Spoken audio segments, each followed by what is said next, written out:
1주차 수업 시작하기 전에 우리가 이제 저번 시간에 배웠던 거, 저번 시간에 중간고사를 봤으니까 7주차 때 배웠던 거를 한번 복습을 할 거예요.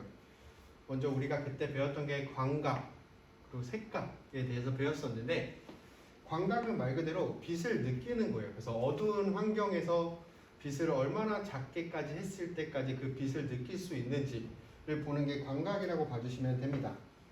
그래서 우리가 수능에 대해서도 배웠었는데, 암수능은 어두운 곳에 수능하는 거기 때문에 밝은 곳에서 어두운 곳으로 갔을 때, 그리고 명수능은 밝은 거에 적응을 한다는 거기 때문에 어두운 곳에서 밝은 곳으로 갔을 때의 상태라고 말씀을 드렸었습니다. 그래서 우리가 밝은 곳에서는 추체가 활성화되기 때문에 형태, 색채 이런 거를 뚜렷하게 보고, 암수능에서는 어두운 환경에서는 간체가 반응하기 때문에 색채나 형태를 또렷하게 보기보다는 명암 정도를 구별한다 라고 말씀을 드렸었습니다. 그리고 명수능, 그러니까 어두운 곳에 적응하는 게 밝은 곳에 나갔을 때보다, 예를 들어서 여기가 굉장히 깜깜한 곳인데 밝은 곳에 나갔을 때 적응하는 속도와 굉장히 밝은 곳에서 어두운 곳에 들어왔을 때 적응하는 속도는 암수능이 훨씬 오래 걸렸어요. 그러니까 밝은 곳으로 나갔을 때 적응하는 게 어두운 곳에 들어와서 어느 위치에 뭐가 있는지 아는 것보다 더 빠르다 라고 말씀을 드렸었습니다. 그래서 이게 이제 광각에 대한 큰 틀이었고요. 그래서 뭐 간체, 추체에 따라서 명수능 때는 어떤 세포가 하는지, 암수능 때는 어떤 세포가 작용하는지 그런 거를 이해를 해주시면서 하면 좋을 것 같아요. 그리고 색각. 색각은 말 그대로 우리가 가시광선 영역을 보는 건데, 가시광선이라는 건 우리가 볼 수 있는 영역이잖아요. 그래서 그거를 이렇게 프리즘을 갖다 대면 빨주노초 파남보 이렇게 색이 나뉘는데, 그 색이 나뉘어지는 것은 그 색의 파장에 따라서 나눠진다 라고 말씀을 드렸었습니다. 그래서 빨간색과 보라색 어느 쪽이 파장이 큰 걸까요? 빨간색이 파장이 더 큰 겁니다. 보라색보다. 그래서 빨주노초 파남보로 되고 빨간색이 파장이 더 크다. 그래서 파장별로 색을 나누는데, 우리가 색각은 세 가지를 합쳐서 말씀을 드린다 했었어요. 그래서 색상, 명도, 채도 이렇게 됐었는데, 색상은 말 그대로 그냥 색 자체죠. 뭐 빨간색, 노란색, 뭐 검정색, 빨간색, 파란색 이런 것들이 이제 색상이고, 명도는 밝은 정도, 그러니까 밝은 명이라는 한문이 있잖아요. 그것처럼 밝기 정도를 이제 명도라고 하는 겁니다. 그래서 같은 색에도 밝은 색이 있고 좀 어두운 색이 있는 것처럼 명도는 밝을수록 명도가 높다라고 말씀을 드리는 겁니다. 그 다음에 채도는 이제 색의 맑고 깨끗한 정도 혹은 선명도라고 보시면 돼요. 우리가 똑같은 빨간색이더라도 굉장히 진한 빨간색이 있고, 어떤 거는 약간 탁한, 약간 검정색이 섞인 것 같은 빨간색이 있잖아요. 그것처럼 채도가 높을수록 원색 빨간색이 가까울 거고, 채도가 낮을수록 무채색, 약간 검정색 빛에 가까운 빨간색이 될 겁니다. 그런 식으로 채도에 따라서도 나눴었고, 그리고 갑옷분색이라고 해서 우리가 기본적으로 빛의 삼원색이라고 하면 RGB, 적색, 녹색, 청색이었잖아요. 그 세 가지 색을 쐈을 때, 각각 쐈을 때 어떤 색끼리 만났을 때 무슨 색이 되고 이런 거를 보는 건데, 이 RGB 색이 다 합쳐지면 백색이 됩니다.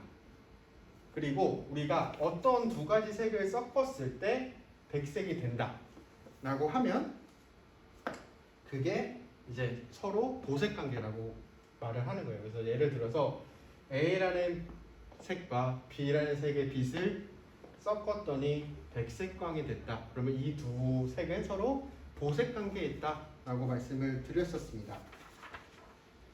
그리고 우리가 색각 장애에 대해서도 조금 배웠어요. 색각 장애는 뭐 생맹이 있고 색약이 있고, 그걸 합쳐서 우리가 그냥 색각 이상자라고 하는데, 생맹은 말 그대로 색 자체를 잘 못 보는 사람들, 색약은 볼 수는 있지만 또렷하게 명확하게 볼 수 없는 사람들이라고 봐주시면 됩니다. 그래서 우리가 뭐 제생맹이 있었고 제색약, 뭐 생맹, 뭐 제1, 2, 3 이렇게 있었고, 생맥, 색약, 무슨 색이 안 보였고 이런 것들을 같이 이해를 해주시면 좋은데 기본적으로 우리가 1, 2를 합쳐서 정록생맥 혹은 뭐 정록색약 이렇게 많이 불린다고 말씀을 드렸었고 그 두 가지가 거의 대부분을 차지한다고 말씀을 드렸었습니다. 그리고 색각 이상자는 제가 남자가 여자보다 많다고 했는데 그 이유가 뭘까요? 이 색각 이상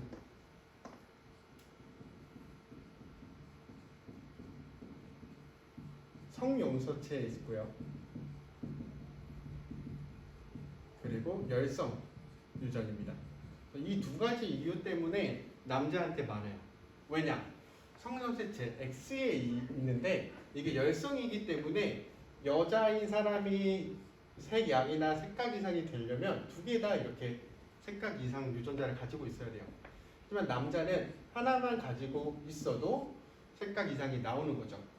그래서 우리가 아빠가 생맹이고 엄마가 보인자일 때 자녀들 중에서 색각 이상이 나올 수 있는 확률 이런 거는 같이 구해보면 좋아요. 그래서 아빠가 예를 들어서 아빠가 색각 이상이면 이렇게 될 거고 엄마가 보인자래요.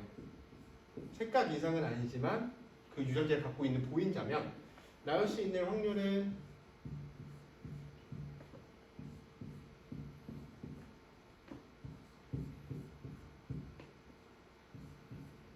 이렇게 되겠죠. 그럼 이 경우 중에서 색각 이상자는 요 경우 그리고 요 경우겠죠. 요거는 보인자, 이거는 아예 아닌 거고. 그래서 전체 자녀들이 나올 수 있는 확률은 4개의 분류인데 두 가지가 있으니까 색각 이상자가 나올 수 있는 확률은 50%가 될 거예요. 이런 식으로 문제를 풀 수 있으셔야 돼요. 이거는 같이 이해를 해주시면 좋을 것 같습니다. 이런 식으로 이제 색각 이상자 그리고 유전에 대해서 조금 배웠었고 우리가 색각 이론에 대해서도 배웠어요. 그래서 RGB라는 세 개의 세포와 간체 세포가 있는데 그게 흥분 정도에 따라서 색이 인식되고 뭐 그런 거다라고 말씀을 드렸었고 색각 검사하는 방법도 여러 가지를 말을 해줬어요. 그래서 등화법, 홀그렌 털실법 아니면은 뭐 가성동색적 뭐 그런 거 이시아라 칩자 뭐 이런 것들에 대해서 배웠었고 우리가 이 색각은 아무래도 추체세포가 담당하기 때문에 추체세포와 굉장히 관련이 깊다. 중심시력과 관련이 깊다라고까지 말씀을 드렸었습니다. 그럼 이제 9주차 수업을 시작해 볼게요. 네, 9주차 수업 시작하겠습니다. 우리가 9주차 수업을 이제 안경 렌즈와 렌즈 미터에 대해서 배울 건데 안경 렌즈가 어떻게 굴절력을 갖는지 그리고 렌즈가 초점이 어디에 위치하는지 이런 거를 배우는 시간이라고 봐주시면 됩니다. 그래서 기본적으로 안경 렌즈뿐만 아니라 렌즈라는 것은 두 개의 구면으로 되어 있다. 그래서 이런 렌즈를 보시면 앞면이 있고 뒷면이 있잖아요. 이렇게 두 개의 구면으로 둘러싸인 투명체를 말을 합니다. 렌즈라는 것은. 그래서 안경 렌즈는 메니스커스형 렌즈로서 렌즈의 면 구성에 따라 구면 렌즈, 난시 렌즈, 프리즘 렌즈 등으로 구별을 한다고 했습니다. 이 메니스커스형 렌즈는 뒤에 조금 더 자세히 나올 거고요. 그래서 여기서 이해를 해주셔야 되는 것은 안경 렌즈는 메니스커스형 렌즈로 제작을 하는구나 라고 정도만 이해를 해주시면 됩니다. 그래서 이 메니스커스형 렌즈는 우리가 뒤에 모양에 따라 형태에 따라서 메니스커스형이라고 불리는 렌즈에 대해서 알아볼 겁니다. 그래서 우리가 이 렌즈의 면 구성에 따라서 구면 렌즈, 난시 렌즈 등으로 구별을 한다 했었는데 구면 렌즈는 우리가 한 점으로 빛을 모은다고 했었고 그래서 어느 축이든 같은 굴절력을 갖는다고 말씀을 드렸었고 이 난시 렌즈는 굴절력의 이제 경선에 따라서 굴절력이 좀 달라진다 라고 말씀을 드렸었습니다. 그리고 안경 렌즈의 소재 종류에 따라서 각기 다른 광학적 정수를 가지고 있으며 그러니까 안경 렌즈가 광학 정수를 가지고 있는데 이 광학 정수가 뭐냐? 굴절률과 아베스입니다.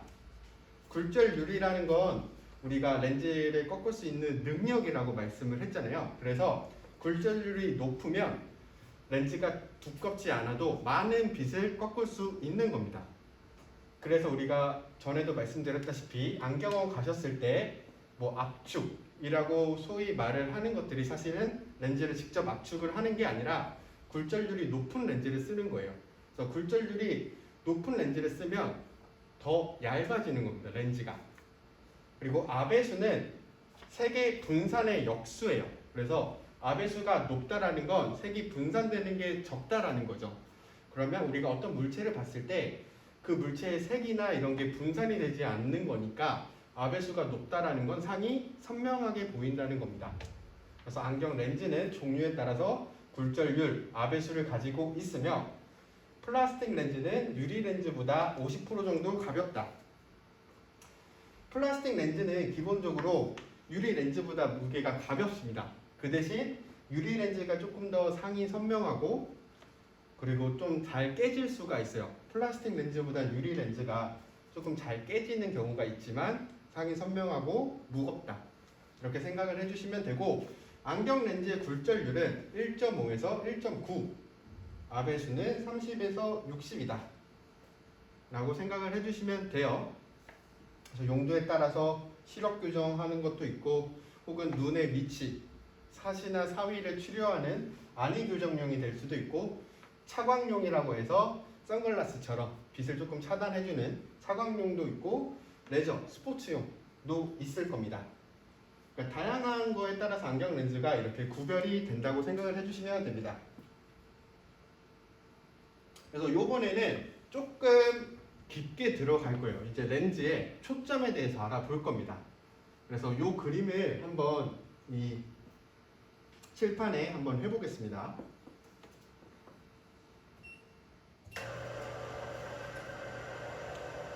우리가 안경 렌즈가 두 개의 구면으로 이루어졌다 했잖아요. 그래서 그 두 가지 구면을 한번 그려볼게요.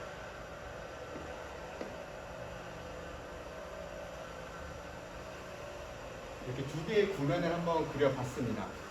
첫 번째 구면을 우리가 A 그리고 이쪽을 B라고 한번 해보겠습니다. 그럼 A 구면이 있고 B 구면이 있을 텐데 여기서 이 구면에 중심점이 있을 거 아니에요? 이것도 이제 원처럼 이렇게 구면이기 때문에 여기에 중심점이 있을 겁니다. 이 A 구의 중심점 여기를 C1으로 하겠습니다. 그래서 여기를 곡률 중심 그리고 이 B에도 중심점이 있겠죠? 이 정도 C2 여기도 곡률 중심 이 A와 B 구면에 중심점이 있을 거예요. 곡률 중심이. 그런 다음에 이 곡률 중심에서 이 A까지 거리는 다 똑같겠죠. 중심이니까. 그 거리를 곡률 반경이라고 하는 겁니다. 이 길이를 곡률 반경이라 하고 이거를 R1이라 하고 이쪽을 R2라 하겠습니다. 곡률 중심에서 A 구면 어느까지는 다 곡률 중심 반경이 똑같을 거예요. 곡률. 그리고 이걸 조금 낮춰서 드릴게요.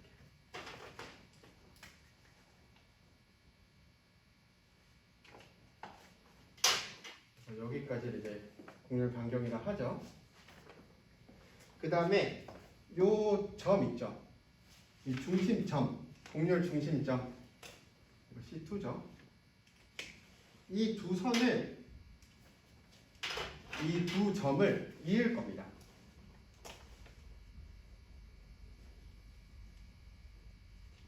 그래서 요 직선, 이 곡률 중심 두 개를 지은 직선이 렌즈의 광축입니다.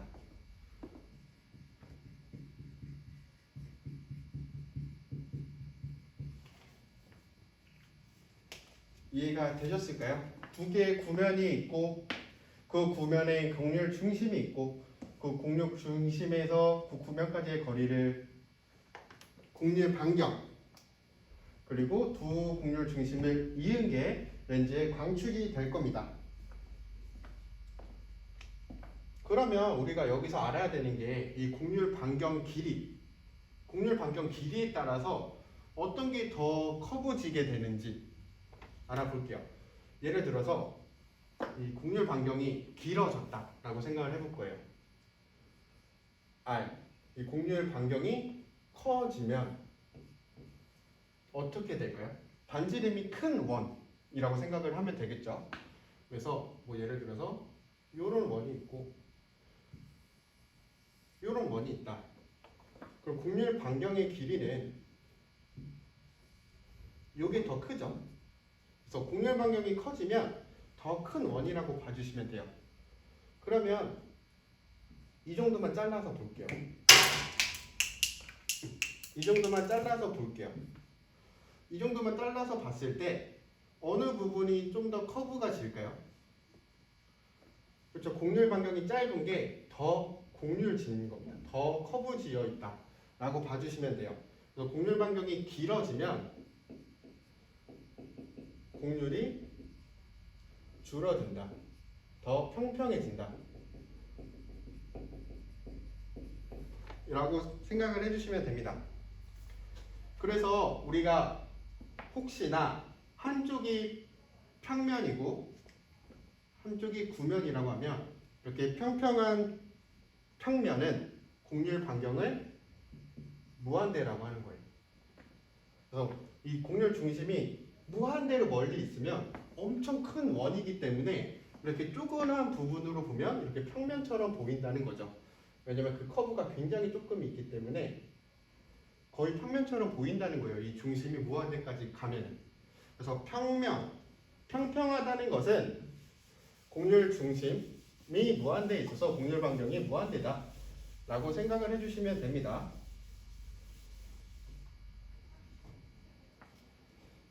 그리고 우리가 이 광축이 있죠. 렌즈의 광축이 렌즈의 전면과 렌즈의 후면이 만날 텐데 여기를 V1, 여기를 V2라고 하는 겁니다.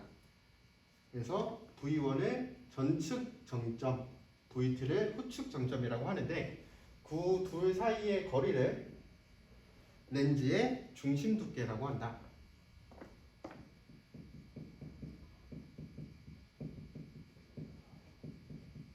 이해가 되셨을까요? 다시 한번 볼게요. 두 개의 구면이 있고 그 구면에는 각자의 곡률 중심이 있고 그 곡률 중심에서 구면까지의 거리를 곡률 반경이라 하고 그 곡률 중심 두 개를 이은 게 렌즈의 광축이 되며 렌즈의 광축과 전면, 후면이 만나는 곳을 이렇게 그 V1, V2 그러니까 정점이라고 하는 거죠. 그래서 이 전측 정점과 후측 정점에 있는 게 렌즈 중심 두께다. 이렇게 생각을 해주시면 돼요. 오목 렌즈도 이제 마찬가지일 거예요. 그러니까 이렇게 생각을 해주시면 되고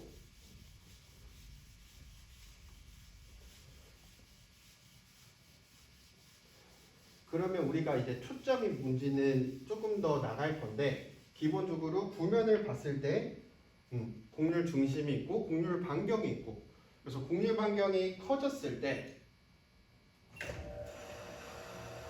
더 평평해진다.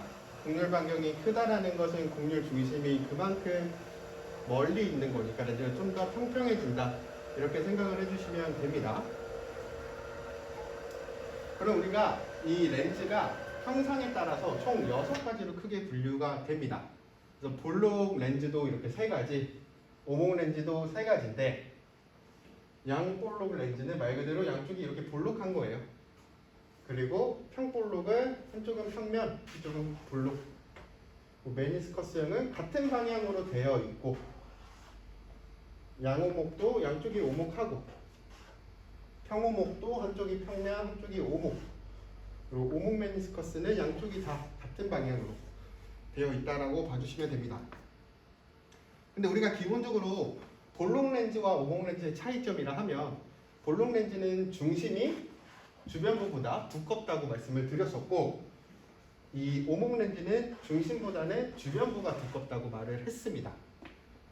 그러기 때문에 오목 메니스커스로 볼게요. 앞쪽, 뒤쪽 어느 쪽이 곡률 반경이 큰 걸까요? 전면이 곡률 반경이 클까요? 후면이 곡률 반경이 클까요? 오목 메니스커스형 렌즈는 전면이 조금 더 평평한 거기 때문에 원의 반경은 훨씬 큰 겁니다. 그래서 전면의 R1이 R2보다 더 클 겁니다. 반면에 이제 볼록 메니스커스형은 오히려 뒤쪽이 조금 더 평평하잖아요. 그래서 뒷면이 앞의 면보다 곡률 반경이 길다. 이렇게 생각을 해주시면 될 것 같습니다. 그러면 이제 초점에 대해서 한번 알아볼 건데, 이 초점을 하기 전에 기본적으로 알아야 될 게 있어요. 우리가 기본적으로 이 빛의 방향은 왼쪽에서 오른쪽으로 간다고 봐주시면 됩니다. 이게 빛의 방향이라고 생각을 해주시면 돼요. 그래서 볼록 렌즈 한번 보겠습니다. 여기 볼록 렌즈가 있을 거고 광축이 있을 거예요. 그럼 볼록 렌즈를 봤을 때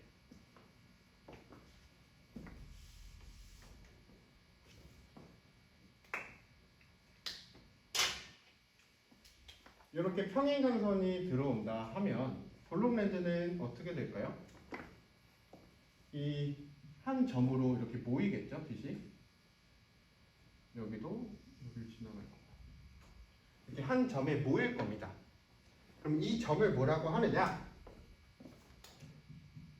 후측 정점, 후측 초점이라고 하고, 혹은 상측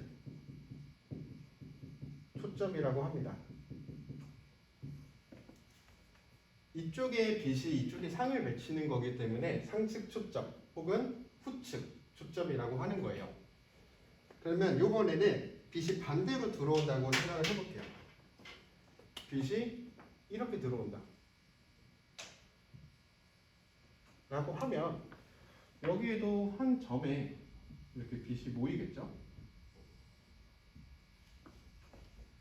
그럼 이 점을 뭐라고 할까요? 저쪽은 후측 초점, 상측 초점이라고 했으니까 이쪽은 전측 초점 혹은 물측, 여기는 상, 여기는 물체 쪽, 그래서 물측 초점 혹은 전측 초점 이렇게 말을 하는 겁니다. 그래서 볼록 렌즈는 상측 초점이 뒤쪽에 맺히는구나, 이렇게 와서 한 점에 맺혀서 이쪽에 상측 초점이고, 방면에 물측 초점은 앞에 있구나. 그래서 기본적으로 우리가 물측 초점을 F로 표현을 하고요, 이 후측 초점을 F 프라임으로 표시를 합니다. 이게 볼록 렌즈의 초점 위치를 조금 작도를 해본 거예요. 이거는 뭐 그렇게 어렵지 않죠. 그냥 볼록 렌즈가 기본적으로 한 점으로 빛을 모은다, 이 정도만 알고 있어도 후측 정점, 정측 초점이 되는구나 라고 이해를 해주시면 됩니다. 그럼 이번에 오목 렌즈를 한번 그려볼게요.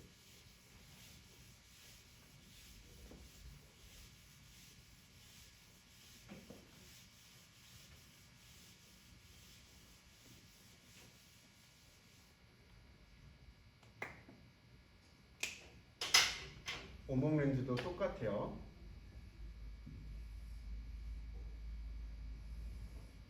이렇게 광축이 있을 거고 오목 렌즈가 있을 겁니다. 그럼 이것도 똑같이 평행광선이 이렇게 들어왔다라고 생각을 하는 거예요. 그럼 색을 바꿔서 그릴게요.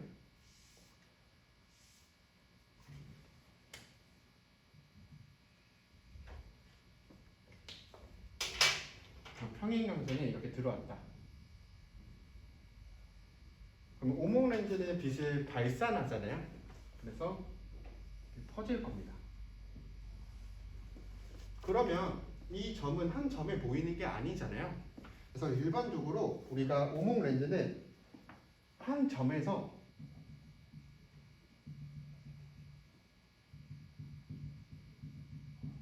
나간 것처럼 이렇게 보일 거예요.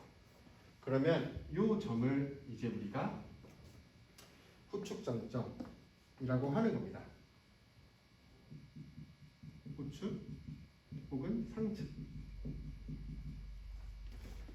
왜냐면 여기가 이제 상이 맺히는 거리인데 그 상이 맺히는 게 앞쪽에 맺힌 것처럼 보이니까 이거는 후측 점점 상측 저점, 후측 초점 상측 초점 이렇게 생각을 해주시면 되고, 이번에는 반대로 빛이 들어온다고 생각을 해볼게요.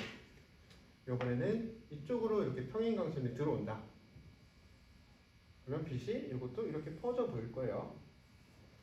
그렇죠? 그럼 이것도 이쪽에 상이 초점이 있는 것처럼 보일 겁니다. 그럼 이쪽이 전측 초점 혹은 물측 초점이라고 한다. 그래서 F, 이쪽이 F 프라임, 이쪽이 F 프라임 이렇게 될 거예요. 좀 이해가 되실까요? 오목 렌즈는 기본적으로 빛을 발산시키기 때문에 그 발산시킨 점이 한 점에서 나온 것처럼 보이면서 거기를 이제 초점이라고 하는데, 오목 렌즈는 상체 초점이 앞쪽에 있고 물측 초점은 뒤쪽에 있습니다. 볼록 렌즈는 반대로 후측 초점과 상체 초점이 뒤쪽에 있고,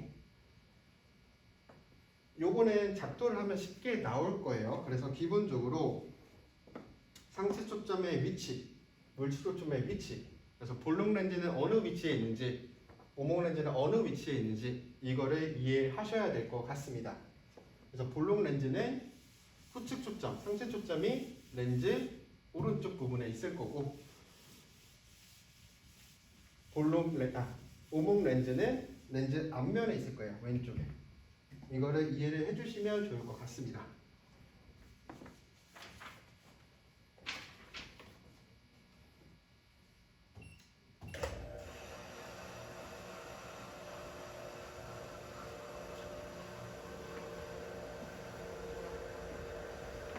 그래서 그 부분을 저희가 한번 나타내 볼게요. 글로 써볼게요. 일단 기본적으로 평행광선이 관축과 평행하게 입사해서 렌즈의 관축상의 한 점에 우리가 모인다고 했죠. 그 점이 후측 초점 또는 상측 초점. 아까 그림처럼 평행광선이 왔을 때, 볼록 렌즈일 때 한 점에 맺혔잖아요. 그게 이제 상체 초점, 후측 초점이라고 하고, 렌즈를 뒤집어도 렌즈의 관축상은 한 점에, 렌즈를 뒤로 뒤집어도 똑같이 맺히고, 반대로 평행광선이 뒤쪽에서 왔을 때도 한 점에 맺힐 거고, 그 점을 이제 전측 초점 혹은 물측 초점이라고 한다. 그리고 오목 렌즈. 오목 렌즈는 광축에 평행하게 입사한 광선은 오목 렌즈가 발산 렌즈이기 때문에 발산을 할 거예요. 그러면 렌즈 앞쪽에 한 점에서 광선이 나온 것처럼 뻗어 나가기인데, 그 점을 후측 초점, 상체 초점이라고 한다. 그리고 역광, 반대인 경우에는 그 점이 이제 전측 초점, 물측 초점이 되는 겁니다. 그래서 오목 렌즈와 볼록 렌즈의 초점 위치, 전측 초점이 어디 위치하는지, 후측 초점이 어느 위치에 존재하는지 그거를 이해를 해주시면 좋을 것 같습니다. 그래서 요 그림이죠. 그래서 한 점에서 평행광선이 나가는데 그게 한 점에서 모인 것처럼 보이는데, 여기를 그러면 상층 초점이라고 하고 이쪽을 물측 초점이라고 하는데, 기본적으로 우리가 초점도 두 가지가 있어요. 여기 보시면 상측 허초점이라고 있죠. 왜냐하면 원래는 상이 여기에 맺혀야 되잖아요. 초점이 여기 있어야 되고, 근데 요거는 인위적으로 이렇게 갔을 때 만나는 거예요. 그리고 볼록 렌즈는 실제로 빛이 한 곳에 이렇게 모여서 실제 있는 초점이에요. 그래서 볼록 렌즈는 실초점이고, 오목 렌즈는 원래 있는 게 아니라 가상에 있는 점을 그려야 되기 때문에 허초점이라고 하는 겁니다. 그래서 볼록 렌즈는 실초점, 오목 렌즈는 허초점이다. 이렇게 이해를 해주시면 좋을 것 같습니다.